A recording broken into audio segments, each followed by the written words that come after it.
Hey guys, this is Margaret Catherine, aka Meg, and this video is about tips for dancers. Obviously, there's a lot to talk about when it comes to dance, so I really just view these tips as a jumping off point. I was in a professional modern dance company in my early and mid 20s, and I was a dancer in the company for multiple seasons and then a principal dancer for multiple seasons. Number one is know your strengths and weaknesses. So, obviously, every dancer has strengths and weaknesses and is always working to bring their weaknesses up closer to their strengths. Flexibility and turnout were always hardest for me. Performance and musicality came easier. But you also don't want to lose sight over how things are coming together overall. Tip number two is for people in dance companies, but it's never too early to think about these things if you want to pursue dance. So the tip is to figure out ways to make additional income working as few hours as possible. Now, when I say that, I don't mean anything nefarious or anything that could be perceived as nefarious. The company I was in was affiliated with a pre-professional company and a school. So when I taught at the school, I was always paid a set amount. And then for the company, for rehearsal and performance pay, it could vary. It could be more than you were expecting, less than you were expecting, depending on funding for the season and funding for that show.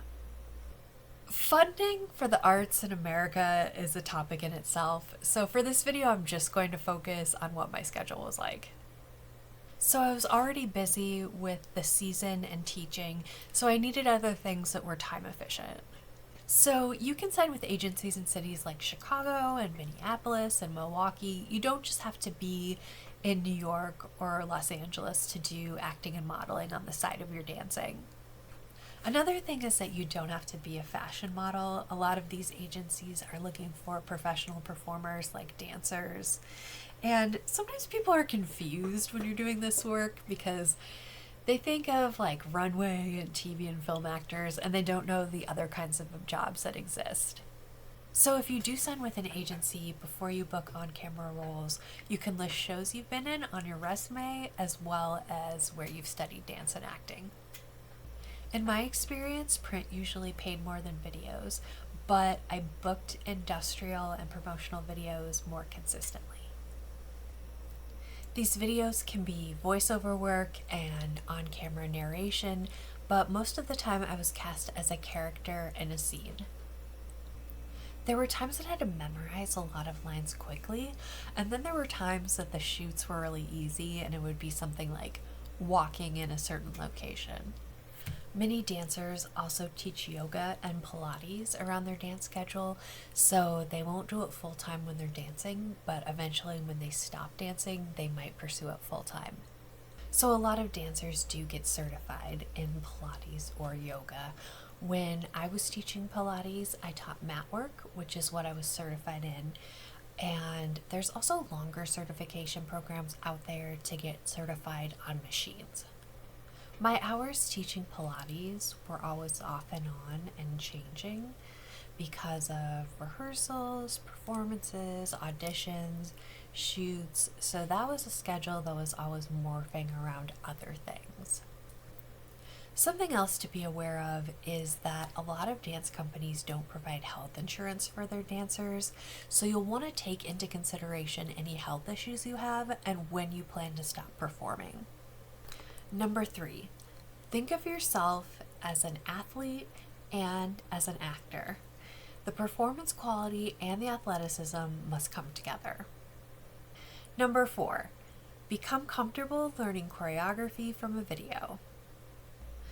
In a repertory company, certain shows and pieces will cycle back again, usually with multiple seasons between the productions.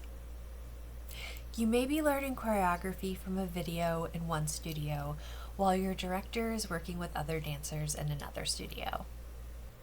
If you learn choreography from a video, the choreographer will then later clean it and give you more specifics. So if you've taught yourself something from a video, you don't want to be too attached to what you think it is until you get more direction. It's really fun to get to do different roles in the same show. Number 5, always own at least one heating pad. A very short tip, but pain management is necessary. Number 6, remember that every dancer has their own timeline. Some dancers attend college and some dancers don't.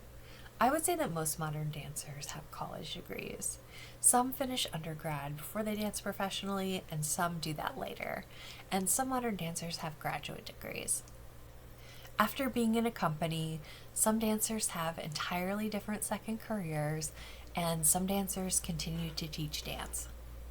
Number 7, remember that you spend significantly more time looking at yourself in the mirror than the average person. Remind yourself of this to avoid obsessing over your body. Positive body image might always be a work in progress. Be kind to yourself. Number 8, have a yearly meeting with at least one of your dance teachers. If you're serious about dance, sitting down with a teacher every year to go over what to work on just makes sense. I personally don't think it's too soon for a dancer and one of their parents to ask for a meeting with a dance teacher starting around 5th grade. If you go on to dance professionally, I recommend requesting an annual meeting with your artistic director to go over the upcoming season. So, a meeting before every new season. So, I hope this was helpful. I want to show my support for all the young dancers out there, and I hope to see you on stage soon.